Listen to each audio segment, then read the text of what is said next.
evening, everybody. My name is Warden, and I will be your host for tonight's entertainment.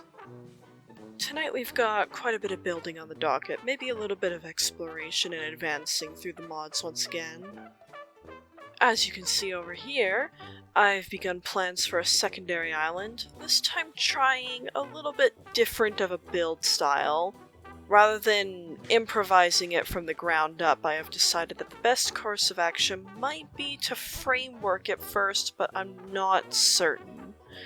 I can already see a couple of flaws with this design that I may have to correct as I sculpt it out with dirt and stone. I've also got a very small crossbreeding project going on here, trying to get a couple of the additional plants outside of just the vanilla ones. The end goal of this project is to eventually reach soybeans, which will be a huge breakthrough in terms of making a lot of food, because almost all of the meat and dairy supplements that are normally very hard to get due to the lack of animals are much easier to get through the soybean route. Now, granted, I'm a carnivore myself, so I imagine a soy-based diet is not going to be too terribly nutritious for me, but you make sacrifices in order to survive.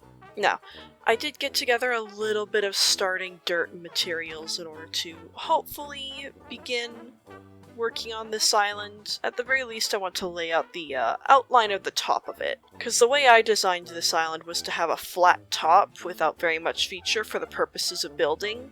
But I think if this island is going to be shaped the way it is, I think it's going to be aimed towards a more decorative feeling.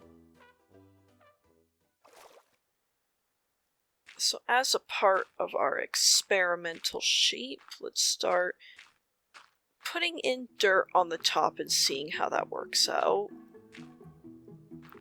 I still want to capture that sort of randomized organic shape that the original island had, but with a little bit more, like even more extremely naturalized.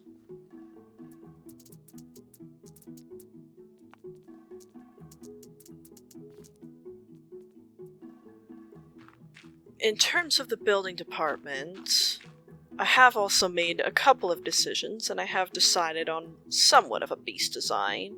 It's something that I'm quite comfortable with already, not really branching out into new horizons with this idea, but some of you may or may not know that I have an extreme fondness for brutalist architecture, and I think I want to capture that with this build. With how devastated and lonely this world is, I feel it's only fitting that we apply a sort of harsh angles and concrete walls to this sort of idea. Concrete walls so thick that the world could end outside and you would be none the wiser. Something secure and bold and strong, I think. I'm not really that much of a builder. I'm more of a pick a hole and live in it type person, but let's see what we can't pull together. Now, admittedly, all we have to work with is the chisel version of concrete. I far prefer the immersive engineering concrete for personal reasons. I just think it overall looks a little bit better. The orange tones of the chisel concrete don't really do it for me. Honestly, the main resource choke point of this build is going to be the use of gravel and terracotta very strongly throughout the majority of it. Unfortunately, the only way to get terracotta is to create it by baking clay, which is obviously the least efficient method possible in the history of the planet. You can also create clay in a crucible, which I might invest into for time-saving and sanity purposes. I want to go mad from eldritch knowledge, not having to wait 14 hours to build a single wall.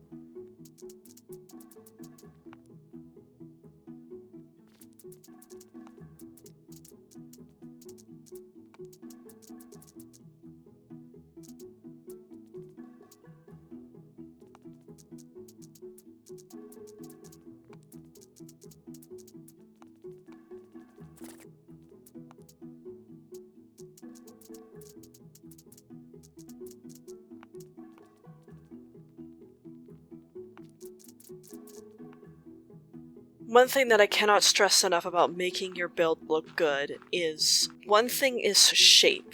No matter what it is, even if it's a simple square house, imparting a sense of weight and shape to it can do so much for a build to make it feel like it's actually present in the world rather than a piece of clip art that's stuck in, if that makes sense. Another thing that I think contributes very, very heavily to how good a build looks is the use of contrast and texture and value. Building everything out of the same block can have its merits, but being able to create texture and variation throughout what you're creating can really, really, really have a huge impact on how good or bad something looks. Now, I'm not saying you have to always have your heart bar filled completely and entirely with 9 different blocks for your 18 block palette that includes diamond ore or something, but even just adding cobblestone and smooth stone to a stone brick build, for example, can make it that much more interesting, can create a feeling of realism. Like, it's not just something that was perfectly sculpted out of nothing, but rather it's a real building that could exist in the world. No matter how fantasy it is, adding a little bit of weathering and texture can do a whole lot for your builds. And of course there are builds where the point of it is to be unweathered and untextured, such as in the case of modernism. But even in modernism, if you know what you're doing, you can still add a little bit of texture variance and interest. Of course, these are all things that more experienced builders have said far more eloquently. If you're looking for more expert advice on how to create complex, textured, and interesting builds, I would definitely check out builders such as Good Times with Scar, B00, or Pearlescent Moon. They have such amazing texture and creativity with their builds that it's a huge inspiration for me whenever I build or create something in Minecraft. Now, obviously, don't fall prey to the comparison trap and think, oh, well, I could never build like them, therefore I should never build again. Obviously, you want to develop your own build style separate from these legends, but seeing how a block can be used in any sort of build can really up your ante, can really kickstart your own style and learning and developing your skills. Building is art, and all art needs practice. Obviously, all the advice in the world can't save you if you never practice what you do. So I encourage you to try out going onto single-player creative worlds in whatever version of Minecraft or mod pack that you desire to try and learn to create a more complex build and just practice. Get crazy. Don't be afraid to try something that you're a little bit afraid of, or try something with blocks that you're unfamiliar with, or try something new with blocks that you are familiar with. Try and do something interesting with them that you wouldn't normally think to do. Learning from masters and practicing your own craft are the 2 major ways to improve your build style. And I know this is a lot of talk from somebody who just said that they're not a builder, but I'm also somebody who is practicing becoming a builder and trying to improve my own craft. And if I can impart even a little bit of the advice that has helped me to learn to develop my own style and skill and building preferences, then I consider that a lesson well taught. Now, I don't want to stay on this topic forever, obviously, because there are things I would love to discuss beyond just art and its impact, but another thing that I cannot stress enough when it comes to developing your own build style in Minecraft is to not give up. Even when it looks like total dog shit, keep going. Even when it looks like something that you would not live in if you were paid $1 million, keep trying. Keep trying to make good art. Because you have to make bad art in order to learn what you don't like. If you only ever make good art, then you never will find out what you don't like, and knowing what you don't like is an incredibly important process of figuring out what you do like and moving towards that. Knowing what you need to push away from and pull towards are 2 sides of the same coin of creating art. And I mean, this applies to art beyond just Minecraft builds. Draw ugly pictures and make a mess and build with really unpopular blocks. Make creepy sculptures and make overpowered, unbalanced OCs. It's all about figuring out what you like and dislike and pushing or pulling towards that.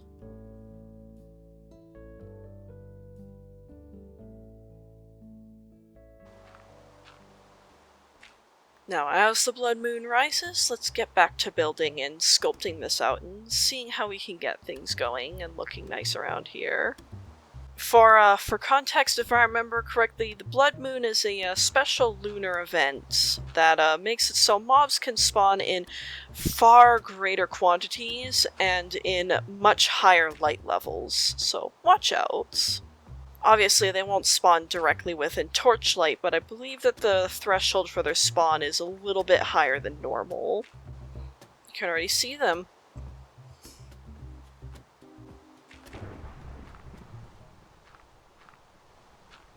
Oh, that lightning strike just reminded me. Remember that piggy backpack? Yeah, so I was exploring and there was a mob with lightning. So, piggy backpack is no more.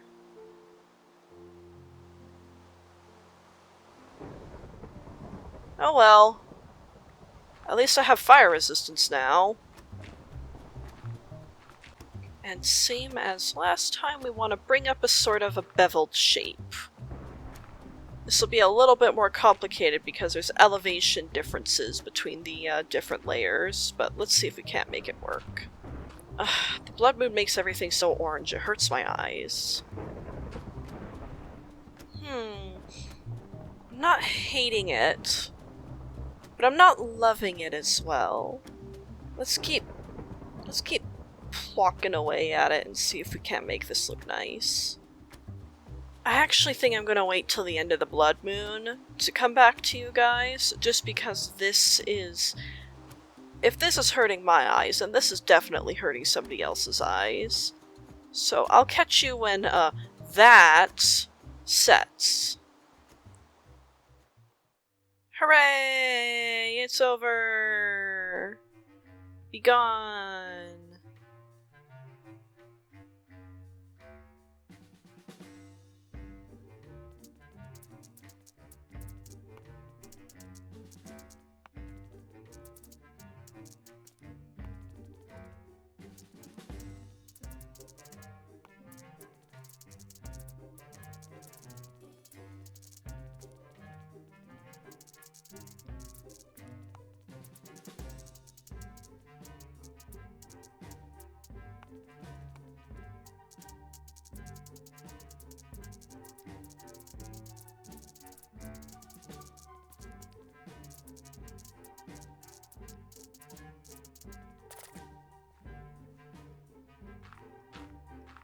I think I want to create a sort of a divot in the middle of this.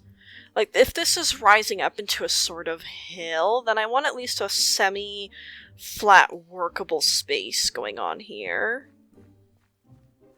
Just so that I actually have, like, a place to put builds if I build something on this island and this island isn't just decorative. Because if this island ends up not working out, I'm going to put some trees on it and call it a day. Okay, so here's how it's looking so far. I'm not sure if you can quite see what I'm going for here. The more I work on this island, the more I'm beginning to worry that it's overworked, if that makes sense. You ever, like, look at a painting or something and it's very clear that the artist was trying to hide some type of mistake because there's one particular part of it that looks super chunky or it's full of way more specific detail than the rest of the painting, and it stands out by virtue of trying to make it blend in too much, if that makes sense. And it just, I don't know, we'll see how the island turns out.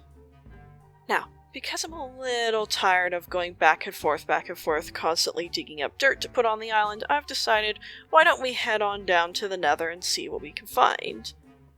We are in need of some nether materials, after all, such as blaze rods and magma cream and such for making potions. At the very least, we'll need blaze rods to make potion stands so I can make an alchemy catalyst for Botania so that I can start getting saplings beyond just oak. So let's see We can't spot another fortress. I mean, that's looking awfully square over there. Is that... Oh. Let's go look for another fortress. There's one. Literally right there. Okay. Let's tunnel our way to it. How about... Alright, we have hit the fortress. Now let's see what we can find inside of here, and hopefully it's useful things and not ass-kickings. Oh, I hear blazes. There must be a oh, there's a guy there. Hello, sir. Why are you so tiny? Why are you so tiny? You're so little! What the fuck? That guy, he was tiny! Why were you so little? He was just a little guy. Where'd the weather skeleton go?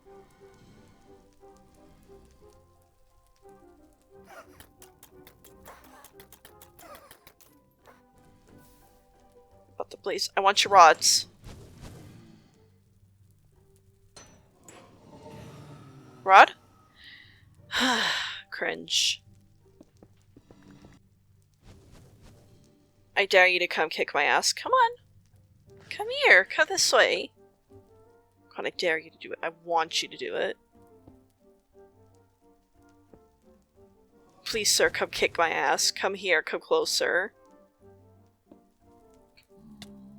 Yeah. Come on. Come on, come get me. Yeah, you do nothing against me. Thank you. Thank you, zombie backpack. You will never be as great as Piggy Backpack, but you were a suitable replacement. Ooh, diamonds. A little bit of useful stuff, mostly useless. What the hell is this? Is that an overworld modded dungeon in the Nether?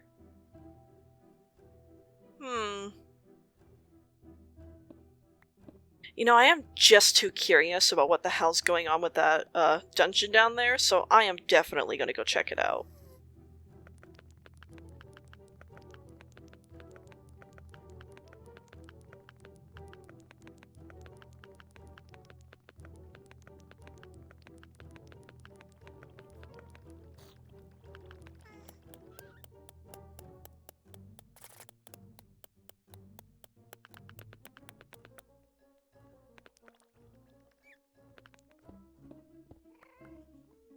It seems that despite the presence of the lava, the spawners are functioning just fine, which is interesting. You'd think it would make it too lit up to be able to spawn anything. It has made it very difficult to get close to it though, because those damn witches will not stop poisoning me the second I get a minuscule inch too close. So we'll have to take the long way around.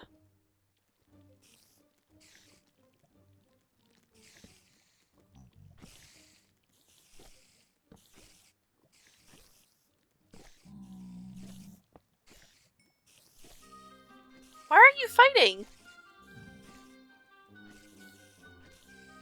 Fight, fight, fight, fight, fight, fight. Uh-oh. Don't look at me. I'm not here. Yes, bestie, kill. Well, this is highly unusual to be inside one of these in the Nether. I honestly don't know how I'm safely going to navigate this thing, but it's huge! I need to come back with better armor, I think, or devise some type of strategy for burrowing around under the ground. I mean, there's no way I could guerrilla tactic my way into there, right? By fucking sprinting in there and then running away as fast as possible. I barely have any weapons. Ah, but that loot's so tempting. Wait. I just remembered something. Isn't there a wand focus that throws light orbs? Yeah, illumination. I don't have the recipe for that. I could maybe also go the route of Ars Magica. That might require a little bit less work than Thumbcraft, but I've never played with Ars Magica before, so I wouldn't know. But I could possibly come back here with a light-throwing type of spell, whether it's a wand focus or an Ars Magica thing or a witchery thing or whatever, and light up these spawners from afar, and then come back in and loot this place for all it's worth, because look at this thing. Just think of all the mob farms that we could make if we had access to this thing. Now, we wouldn't have access to water, obviously, but there are ways to create mob farms without water that are still relatively effective. Meantime, though, let's get out of here until we can figure out a game plan to tackle this place, because this place is just brimming with loot ready to be taken. I just need to figure out a clever way to get to it without having my insides become my outsides. Alright. Our trip to the Nether this time was rather eventful and somewhat fruitful, even. We discovered a dungeon. Now all we have to do is figure out a way to throw light there so that I don't have to go down there myself. And I think the easiest way to do that, with the resources that I have, might be through Ars Magica. Now that's a mod I'm not especially familiar with, so it might take some trialing and erroring in order to get it right, but if we can get some type of throwy light spell working, then all we need to do is just stand at the top there and throw light down until the spawners don't work. Now, I don't know about you, but that sounds awfully appealing to me, especially with the promise of all that good stuff. Now, we didn't get a hold of a blaze rod, which does hamper our plans a little bit, but I have new plans now. Now, let's see what the beginning of Ars Magica looks like. This is a mod that I'm entirely unfamiliar with. Let's see, does it have a book? As far as I could tell, it does have a book, but it appears to have a book that you must find, not craft, so I think I know a village that I can hit up and see if I can't speak to their librarian, or what's left of him, if the case may be that. See what I can't find. Alright, let's see what the besties have to offer. These guys have gotta have a library somewhere, right? I know it seems crass to rob these gravestones, but I just know there's something that you could do with their bodies. I think you could perform some type of necromantic ritual to bring them back to life. It's just a level of magic currently beyond my skill, but I know that there's something that you could do with these bodies.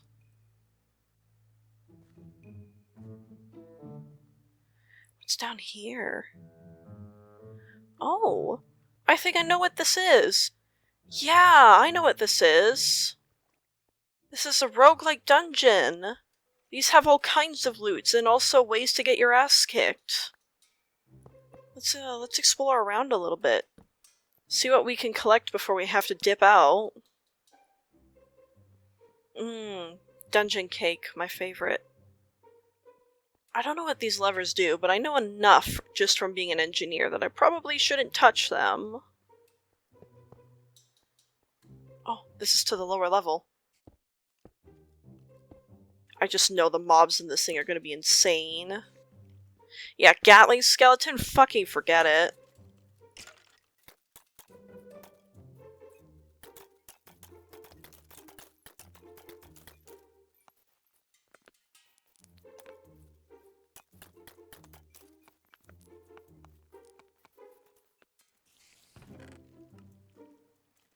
Yeah, most of the loot in these upper levels are gonna suck, so, let's pop on down and see, how far we can go before we die, eh?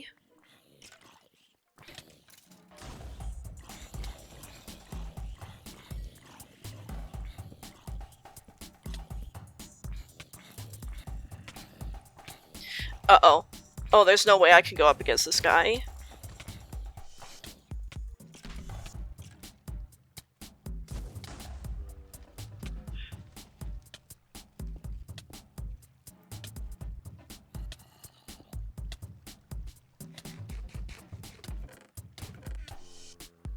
Oh, I might die.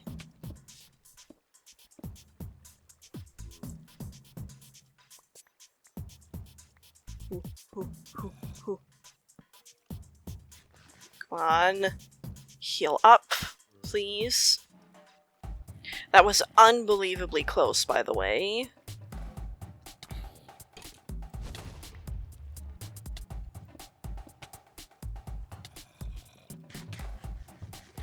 Okay, there's definitely no way I can contend with some of the customers in here right now. Not at my skill level, and not definitely at my equip level. So let's boogie on out of here, eh? Holy, that was a close one. I nearly fucking died back there at least several times. It looks like this village is a total bust. I couldn't find the book anywhere. Just how on earth am I supposed to get a hold of this Arcane Compedium? Is there some type of recipe that JEI doesn't know about? So let's head home. How about? Okay, so the village was a bust. Surely there is some other, easier way to get the book than just finding it, right? I couldn't imagine that being the only way to get a hold of the Arcane Compendium.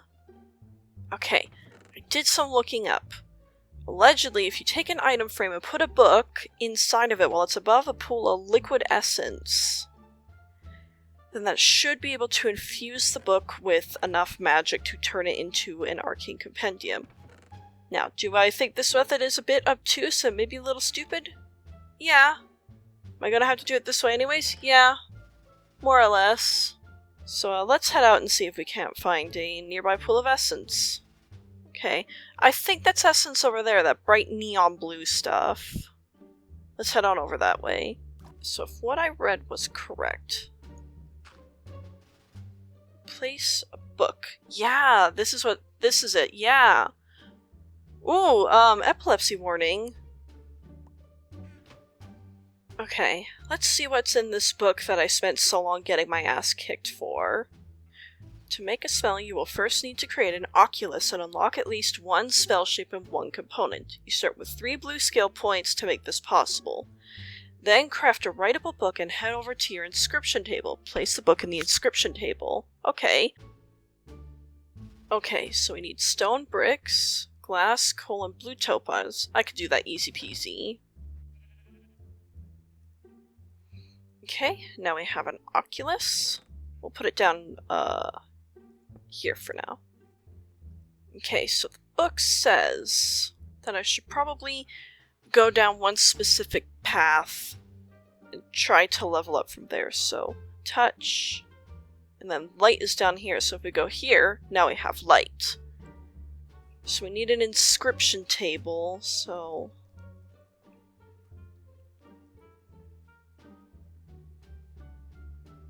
So first things first, we'll need a writable book. That's the basics of getting this mod started.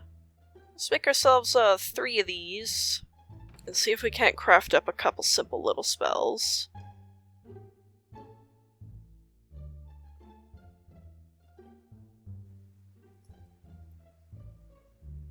Okay, I think this is how a spell is supposed to be made. You touch to dig, because this is the spell grammar section, and this is the shape groups. Admittedly, it's a little obtuse, I'll probably have to trial and error it, but it should work, right? Ooh, this is way more complicated than Thaumcraft. What? Oh, this is a lot more work than I thought it was gonna be. Okay, so, I'm gonna be gone a while, working on this. Be right back. Okay, I finished the obelisk, and I've went and I got the necessary materials to hopefully, get this started.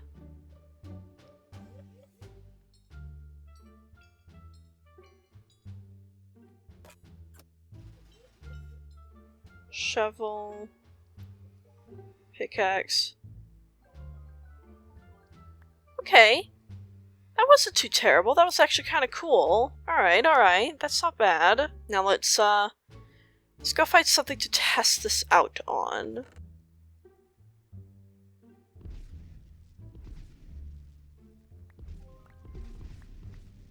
Ooh. Oh yeah, it just melts the taint. Oh, I'm out of mana. Okay. It's a lot of effort to get here, but oh, this is really cool, actually. Okay, I've leveled up a little bit more. let's go back to the Oculus and see if we can't create a spell where I can throw light. Because once I get an ability to throw light, that will be huge. Alright, so if I have it right, this should allow me to chuck balls of light a certain distance. How far, I don't know. But we'll see. So what does this spell want? Blank rune, Vintium dust, arrows, snowballs, white runes, cereblossom, glowstone, blah, blah, blah, blah. Okay, so this is going to take a lot more resources than I think I'm able to gather in a single session, so I think I'm going to wrap up for now. So thank you for watching.